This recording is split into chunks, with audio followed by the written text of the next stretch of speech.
আবু হুরায়রা রাদিয়াল্লাহু তাআলা আনহু বলেন, খতাবানা রাসূলুল্লাহ সাল্লাল্লাহু আলাইহি ওয়াসাল্লাম, রাসূল সাল্লাল্লাহু আলাইহি ওয়াসাল্লাম আমাদের কাছে বক্তৃতা দিলেন। কি করলেন? বক্তৃতা দিলেন। এমত অবস্থায় তিনি বললেন, ফাকাল, আবু হুরায়রা রাদিয়াল্লাহু তাআলা আনহু বলেন, রাসূল সাল্লাল্লাহু আলাইহি ওয়াসাল্লাম অতবার বললেন বক্তৃতা প্রদানকালে, ইয়া আইয়ুহান নাস, হে মানুষ সকল, কদ ফারাদাল্লাহু আলাইকুমুল হজ্জ, তোমাদের প্রতি আল্লাহ সুবহানাহু ওয়া তাআলা ইতিপূর্বে হজ করাকে ফরজ করে দিয়েছেন। ফাহুজ্জু, অতএব তোমরা হজ আদায় করো, তোমরা হজ পালন করো।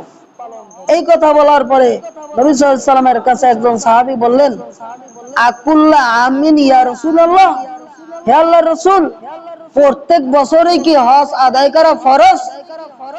তখন নবী সাল্লাল্লাহু আলাইহি ওয়াসাল্লাম চুপ থাকলেন।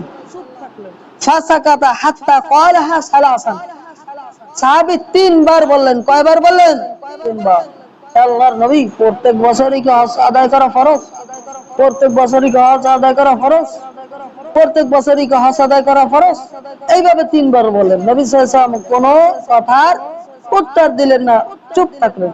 ফাকাল, অতঃপর নবী সাল্লাল্লাহু আলাইহি ওয়াসাল্লাম বললেন, লাউ কুলতু নাম, আমি যদি বলতাম হ্যাঁ প্রত্যেক বছরই হজ আদায় করা ফরজ, লা ওয়াজাবাত, তাহলে তোমাদের হজ প্রত্যেক বছরই আদায় করা ফরজ হয়ে যেত। সুবহানাল্লাহ। ওয়ালা মাস্তাতাতু, আর তোমরা প্রত্যেক বছরই যদি হজ আদায় করা ফরজ হয়ে যেত, তাহলে তোমরা প্রত্যেক বছর হজ আদায় করতে সামর্থ্য রাখতে না। সুবহানাল্লাহ। এজন্য ইসলামে যার যত টাকা পয়সা রয়েছে, সামর্থ্য থাকলে জীবনে একবার হজ আদায় করা কি ফরজ। আর অন্যান্য যে যত আদায় করে এটা হচ্ছে কি নফল।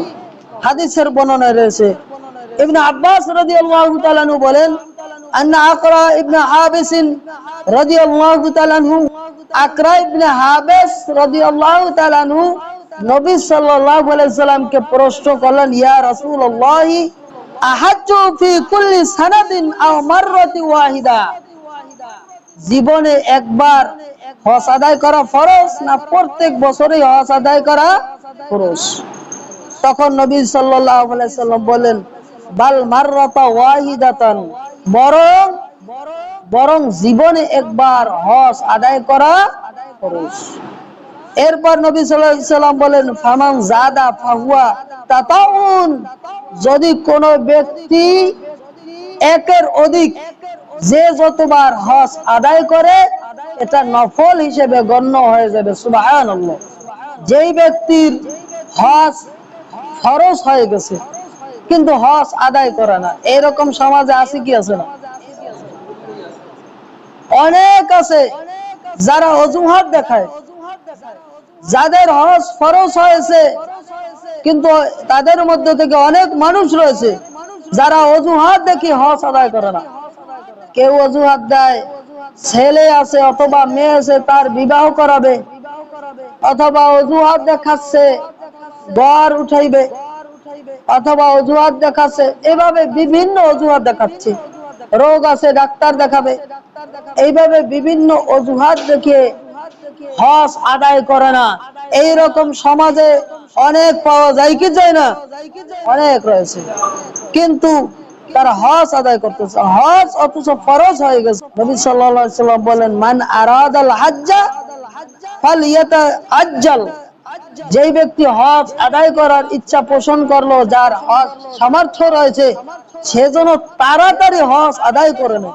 নবী সাল্লাল্লাহু আলাইহি সাল্লাম বললেন, কেননা তার কোনো কারণে কোন সময় সে বেশি অসুস্থ হতে পারে, যেই কারণে সে রোজা রাখতে পারবে না, অথবা তার কোনো প্রয়োজন হয়ে যেতে পারে সেই কারণে সে হজ আদায় করতে পারে না, অথবা তার কোনো সমস্যা হয়ে যেতে পারে সেই সমস্যার কারণে হজ আদায় করতে পারবে না। এই জন্য নবী সাল্লাল্লাহু আলাইহি ওয়াসাল্লাম তাড়াতাড়ি হজ করার নির্দেশ দিলেন। এজন্য যাদের হজ ফরজ হয়ে গেছে তাড়াতাড়ি হজ আদায় করা দরকার কি দরকার নয়? দরকার।